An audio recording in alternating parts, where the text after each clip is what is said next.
Coucou les amis, j'espère que vous allez bien. Nous sommes aujourd'hui le 31 janvier, le mercredi 31 janvier. Et je vous retrouve aujourd'hui pour vous faire un bilan lecture, vu que j'ai lu mes 4 livres. Donc dans ces 4 livres, il y a le livre d'Agatha Christie, donc Les vacances d'Hercule Poirot, aux éditions Hachette. Voilà, donc vous pouvez retrouver tous les livres d'Agatha Christie donc sur le site Hachette Collection. Voilà, vous pouvez les acheter toutes les semaines. Voilà, toutes les semaines, il y a un nouveau livre qui sort. Moi, je suis au livre 5. Alors, il me semble que c'est le 57 qui est déjà sorti. Là, cette semaine, je vais avoir le 58. Voilà, là, c'est le numéro 9. Nous sommes avec Hercule Poirot qui passe des vacances bien méritées dans une baie, la baie de Lasercombe, si je ne me trompe pas. Alors, je vais vous faire voir la petite carte. Lasercombe, c'est ça. Voilà, donc ça se présente comme ça. Donc, vous voyez, ici, il y a l'hôtel. Voilà. Un hôtel qui est très sélectif par rapport aux personnes qui passent là leurs vacances. Donc nous avons donc soit des célébrités qui veulent être tranquilles, ou bien des gens qui sont bien aisés pour pouvoir passer leurs vacances là. Donc nous retrouvons Hercule Poirot, mais pas que, il va y avoir aussi beaucoup d'autres personnes qui vont être là. Et une de ces personnes qui est là va malheureusement mourir. Voilà, alors c'est une femme, elle s'appelle Arletta, c'est une jeune femme, une jeune actrice en vue, qui a été tuée, étranglée, qu'on a retrouvée dans la crique au lutin. C'est une crique ou une baie? Je ne sais plus. Dans la crique... Ouais, dans la crique au lutin, c'est ça. Elle aurait été retrouvée donc par son amant. Voilà, donc ça vous le saurez dans l'histoire. Vous saurez qui est son amant. Et donc, on va bien évidemment appeler la police pour comprendre ce qui a bien pu se passer. La police va arriver et bien évidemment, un des policiers connaît Hercule Poirot. Donc, il va demander gentiment à Hercule Poirot s'il veut bien enquêter, vu qu'il a passé quelques jours avec les personnes présentes. Le policier pense qu'il peut éventuellement peut-être donner des petits indices pour savoir ce qui aurait bien pu se passer. Hercule Poirot va accepter. Et bien évidemment, donc, il va y avoir donc toutes les questions qu'il va poser donc aux suspects ou aux gens qui sont là, qui ne sont peut-être pas forcément suspects, mais qui ont peut-être vu ou entendu des choses qui les ont peut-être intrigués. Voilà, il va aussi interroger le personnel de l'hôtel. Voilà, et donc nous, on va tout simplement suivre les réflexions d'Hercule Poirot, ses interrogations, les gens qu'il va interroger, suspecter ou pas. Voilà. Et ça a été une très très bonne enquête, j'ai vraiment bien aimé. Voilà, j'ai aimé toutes les réflexions qu'Hercule Poirot fait. Voilà, tous ces petits questionnements, ces petites réflexions qui sont soit des petits pics, soit des, des réflexions assez rigolotes qu'il fait, surtout une que j'ai bien aimée, qui m'a bien fait rigoler. Voilà, donc si vous avez envie de passer un bon moment avec Hercule Poirot, si vous aimez bien notre enquêteur belge, surtout n'hésitez pas parce que c'est un bon Agatha Christie. Voilà. Donc Agatha Christie, Les vacances d'Hercule Poirot, aux éditions Hachette Collection. Voilà. Alors ensuite, je me suis lancée... Je me suis lancée donc dans le livre de Michel Bussy, Au soleil redouté, aux éditions Pocket. C'est un livre que j'ai beaucoup aimé. Ça se passe en Polynésie, dans les îles... alors, c'est Marlicienne... alors, dans les îles... Je sais même plus d'ailleurs. Dans les îles Marquises, voilà. Aux îles Marquises, là où il y a la tombe de Jacques Brel et de Gauguin, nous allons retrouver 5 lectrices 5 écrivaines, enfin écrivaines amatrices, voilà, qui ont été sélectionnées pour participer à une séance d'écriture sur les îles Marquises avec le célèbre auteur, donc Jean-Yves François. Non, Pierre-Yves, pardon. Pierre-Yves François. Voilà. Donc ils ont toutes les 5 été sélectionnés. Ils se retrouvent aux îles Marquises avec donc ce fameux auteur qui va leur donner des exercices à faire pour peut-être avoir l'inspiration pour écrire peut-être un prochain roman. Donc il va peut-être trouver, comment dire, une prochaine auteur. Voilà. Qui va se faire connaître en écrivant peut-être un bon livre.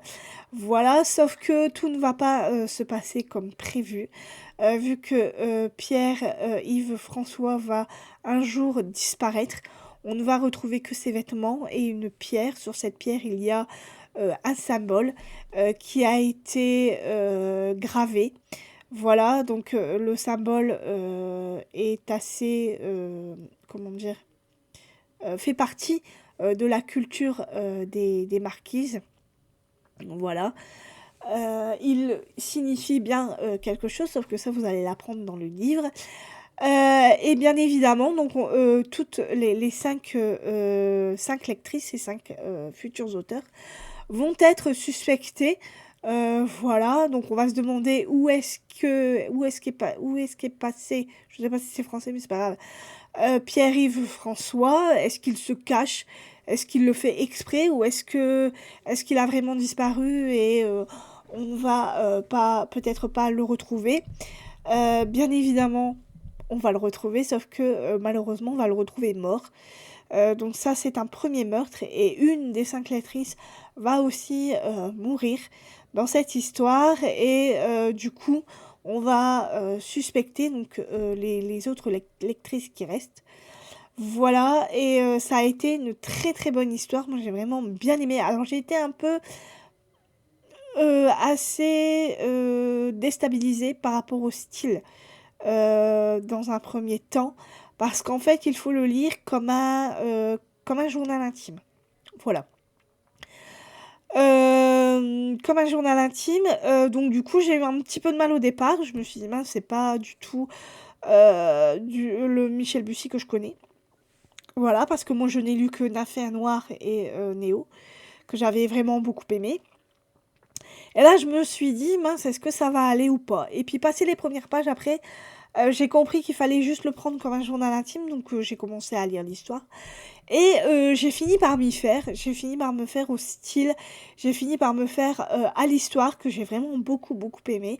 J'ai aimé toutes les réflexions qui ont été faites, et j'ai aimé là où Michel Bussy a réussi à m'emmener, surtout que le gros twist arrive vraiment à la fin. Il nous donne un final qui, moi, m'a vraiment scotché sur place. Parce que je ne m'attendais absolument pas à ce final-là, qui m'a vraiment beaucoup surprise et que j'ai vraiment beaucoup aimé. Voilà. On finit par comprendre qui a voulu tuer Pierre-Yves François et une des 5 lectrices et pourquoi. Et franchement, j'ai vraiment beaucoup aimé la façon dont ça a été fait. Et ce twist m'a vraiment laissé scotché sur place. Donc, je sais que beaucoup de personnes n'ont pas vraiment adhéré à ce bouquin. C'est dommage, mais bon, après, tout le monde ne peut pas aimer, hein, voilà. En tout cas, moi, j'ai vraiment beaucoup aimé. Donc, si vous avez envie de tenter du Michel Bussy, vous pouvez aussi lire celui-ci qui, moi, personnellement, hein, c'est vraiment mon avis à moi, m'a vraiment beaucoup plu. Voilà. Donc, Michel Bussy, Au soleil redouté, aux éditions Pocket. Hop, voilà. En troisième livre, donc, j'ai lu le tout petit livre d'Éric Emmanuel Schmitt, La Rivale, aux éditions Albin Michel. Donc là, Éric Emmanuel Schmitt a voulu rendre hommage aux 100 ans de Maria Callas. Donc nous allons parler de la Callas. Et surtout, nous allons parler d'une femme, de Carlotta Berlumi, qui était la rivale de la Callas. Alors bien évidemment, vous vous en doutez bien, Carlotta Berlumi n'a pas existé, mais il a voulu, avec un personnage imaginaire, faire la rivale de Maria Callas, cette grande cantatrice d'opéra. Voilà, et c'est à travers les yeux de Carlotta Berlumi, oui, que nous allons connaître un petit peu la vie de la Callas, comment est-ce qu'elle a eu ce grand succès que beaucoup de personnes connaissent. Moi, je connaissais de nom la Callas, mais je ne connaissais pas vraiment sa vie. Donc là, il nous raconte un petit peu, hein, mais c'est vraiment très léger, la façon dont la Calas est devenue celle que beaucoup de gens connaissent, le succès qu'elle a eu grâce à sa voix et comment elle a réussi à avoir autant de succès, et aussi sa mort, comment est-ce qu'elle est décédée. Voilà. Alors c'était vraiment un petit hommage, hein, parce que ce livre est très très petit. Il ne fait que 134 pages, ce qui n'est pas beaucoup. Moi j'aurais voulu en avoir plus. Si je pouvais juste... Alors attendez. Allez. Voilà. Si je pouvais juste faire un reproche à Eric Emmanuel Schmitt, ça serait que son roman est beaucoup trop court. Pour moi, j'étais tellement bien avec Carlotta Berlumi, voilà, qui va parler de l'histoire de la Calas à Enzo. Enzo qui lui est un jeune homme qui, c'est un jeune guide touristique. Voilà, il présente, le théâtre, la Scala, donc là où il y a eu la gloire de la Calas. Et il présente cet endroit à des touristes qui sont là, et parmi ces touristes, donc il y a Carlotta Berlumi, qui elle se met en rage parce que Carlotta dit que c'est un peu grâce à elle si la Calas a eu ce succès-là. Et voilà, et donc Carlotta va raconter toute cette histoire à Enzo. Et j'ai vraiment beaucoup, beaucoup aimé ces deux personnages. Et j'aurais vraiment aimé rester avec eux beaucoup plus longtemps. Voilà. Et en apprendre vraiment beaucoup plus sur la Calas. Parce que là, il rend vraiment un tout petit hommage. Et moi, ça m'a pas suffi. J'étais tellement bien. Carlotta Berlumi est un personnage haut en couleur, c'est ce qu'on peut dire. Elle m'a fait bien sourire, voilà, avec parce qu'on connaît aussi un peu la vie de Carlotta, même si c'est une vie imaginaire, mais voilà. C'est tellement bien raconté par Eric Emmanuel Schmitt qu'on pense vraiment que ce personnage a existé, alors que pas du tout. Mais les deux personnages sont tellement bien, il y a une telle complicité entre les deux, alors qu'à la base ils ne se connaissent pas, mais la complicité est là, et j'ai passé vraiment un chouette moment avec ces deux personnages, et bien sûr en toile de fond la Calas qui était là quand même. Voilà, c'est tout ce que je peux dire par rapport à ce livre. C'est un peu compliqué d'en parler parce que il est trop petit. Voilà, alors je m'y connais pas trop en opéra, donc j'en ai appris un petit peu plus, mais pas assez. Euh, mais j'ai quand même passé un bon moment. La plume d'Eric Emmanuel Schmitt est toujours aussi belle, elle se lit toujours aussi bien. J'ai aimé retrouver cette plume que j'adore. Voilà. Donc Eric Emmanuel Schmitt, La Rivale, aux éditions Albin Michel. Ensuite, et en dernier livre, donc La vie est belle après tout, de Carmel Harrington, aux éditions Harlequin. Je dois vous dire, je pense que vous l'avez vu sur mes réseaux, que j'ai vraiment beaucoup, beaucoup, beaucoup aimé ce bouquin. Ça a été une de mes meilleures lectures de 2024. Voilà, donc c'est ma première meilleure lecture de 2024. Comment vous dire, alors c'est pas un coup de cœur, c'est pas ça, mais j'ai été quand même bien transportée dans cette lecture. Dès les premières pages, j'ai su que ça allait le faire avec ce livre. tellement l'autrice a su me transporter dans son histoire. Alors, il y a de la romance, je dis pas le contraire. C'est une belle romance, c'est pas cucu. C'est une très belle romance. Mais il n'y a pas que ça. Il y a aussi des sujets assez lourds qu'elle aborde. Le sujet, par exemple, de la famille d'accueil. Comment, pardon, je vais y arriver. Comment est-ce que ces familles d'accueil, justement, accueillent ces enfants qui n'ont plus ou qui ont des parents, mais qui ont ces parents ont des problèmes. Et donc ces enfants arrivent en famille d'accueil et ils ne savent pas trop si s'ils vont être bien accueillis ou pas. Alors comment est-ce que ces familles font pour bah, justement pour les accueillir, pour bien les accueillir, pour leur permettre d'avoir une vie un peu meilleure le temps que donc soit la mère, soit le père, soit les deux parents hein, se remettent de ce qui leur arrive. Voilà, si il leur arrive quelque chose. Et nous allons suivre dans cette histoire donc Belle, qui est une jeune femme qui a été une enfant mise en famille d'accueil. Enfin, d'abord elle a été mise en foyer. Parce que, alors si je me rappelle bien, parce que sa mère n'a pas voulu d'elle. Voilà, c'est ça. Sa mère ne voulait plus d'elle, elle ne s'occupait pas d'elle. Du coup, les services sociaux l'ont prise pour justement la mettre en foyer. Et de foyer en foyer, elle est passée de famille d'accueil en famille d'accueil. Pour au final se retrouver avec une femme qui fait famille d'accueil, qui s'appelle Tess. Et à partir de ce moment-là, la vie de Belle va changer. Vu que Belle va avoir une très belle vie auprès de Tess. Et en fait, durant cette période, alors la première fois que l'on voit Belle par rapport à quand elle arrive à chez Tess, c'est pendant les périodes de Noël. Et en fait, Tess va demander à Belle tout simplement de faire une lettre au Père Noël. Et dans cette lettre au Père Noël, Belle va lui demander si elle peut avoir un ami ou une amie, enfin elle préférait quand même une fille, pour pouvoir avoir une amie à qui se confier, avec qui jouer, tout ça. Parce que Ben n'est pas très aimé par les petites filles par rapport à sa couleur de peau qui n'est pas comme tout le monde. Voilà. Et il faut savoir que les enfants sont cruels entre eux, donc c'est assez compliqué pour Belle.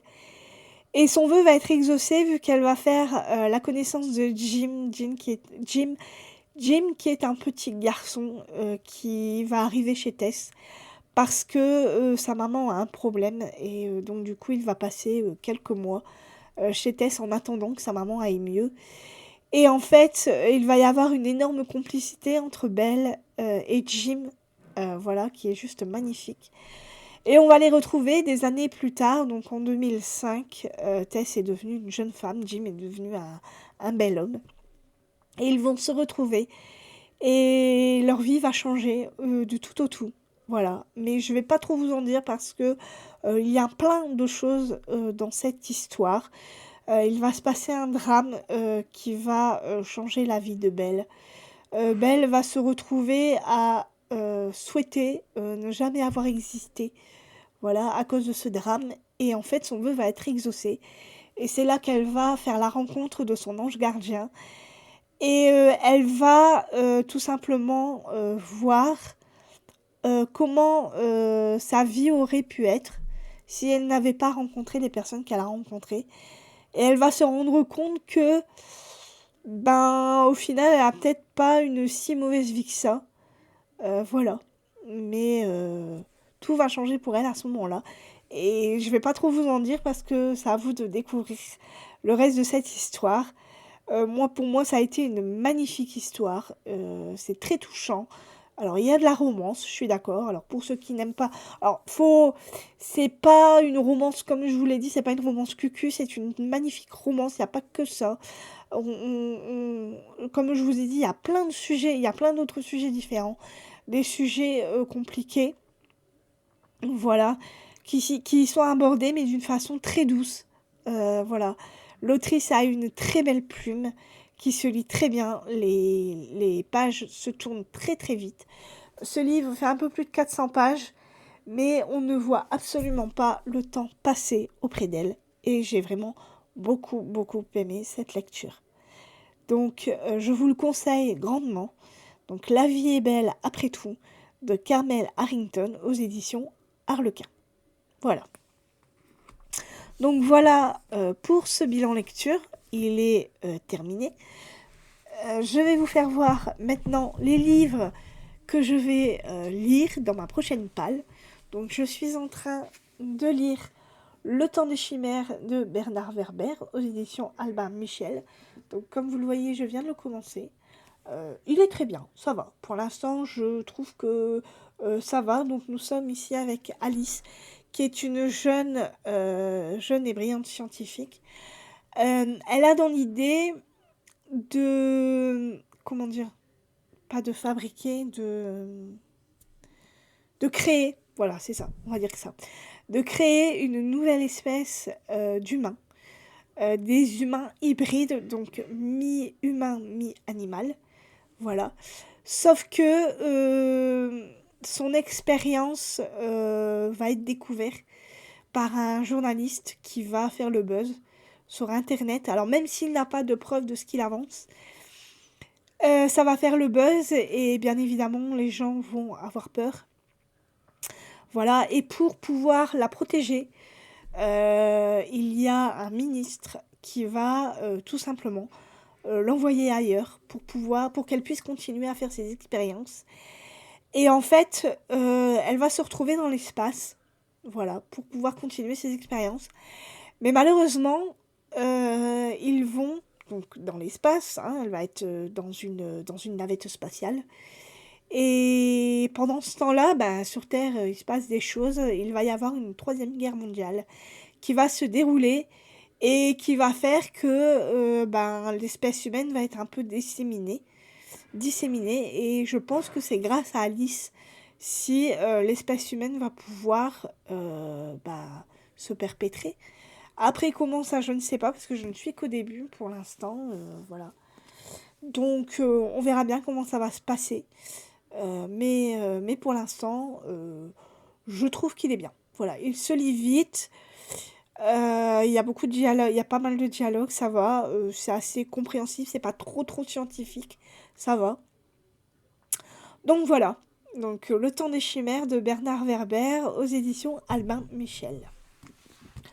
Ensuite, j'ai l'intention de lire Ken Follett, Les armes de la lumière, aux éditions Robert Laffont. Donc c'est une grosse bricasse. Voilà. Donc j'ai l'intention de le lire. Et puis en plus, il est lourd la peste. J'ai aussi l'intention de lire Perspective de Laurent Binet aux éditions Grasset. Et j'ai l'intention de lire, donc en 4e livre, Personne ne meurt à... Alors attention, hein. Personne ne meurt à Longyearbyen de Morgane Audic aux éditions Albin Michel. Voilà. Donc voilà pour ma prochaine palle. J'espère que les livres que j'ai choisis vous plaisent.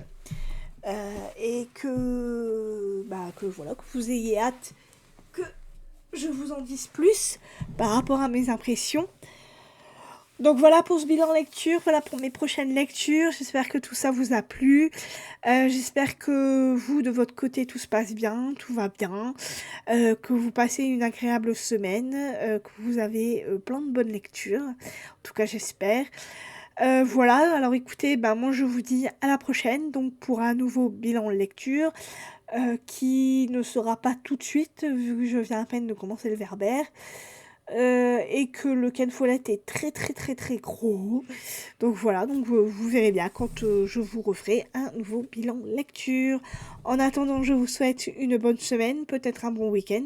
Et je vous dis donc à la prochaine. Bye bye.